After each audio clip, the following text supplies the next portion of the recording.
seems, but yeah, so. A couple more. I'm on 2010. We're cranking because we only have an hour left. And Mark's going to read a couple from 2010 after I read these. Mark is a really good friend. I could have written my manifesto. Instead, I watched TV. I could have finished my novel, but I was too lazy. I could have started my screenplay. I could have given it a shot. But instead, I popped in a movie and smoked some marijuana pop. I could have cleaned my messy room, but instead I left a mess. I actually made it messier. I couldn't have tried harder at doing less. I was going to compile my album of all the songs I was going to record, but I poked around on the internet and complained my mind was bored. I could have written to my grandparents. I could have called my mom and dad. Instead, I looked at the window at night feeling sorry at myself and mad. I could have learned to play the guitar. I could have learned to habla español.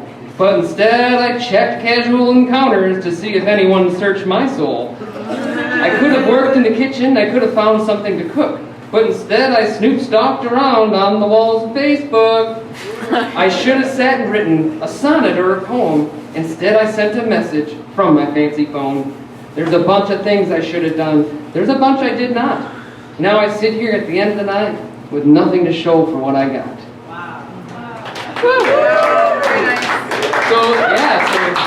And then this one's about, as time's going on, now 2010, we have fancy phones. This is when things are starting to get really heavy technologically. So this is about the device.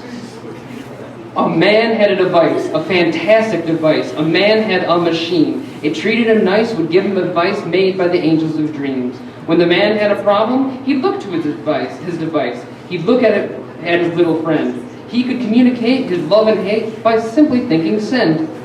It told him where to go, told him yes or no. It told him all the latest news.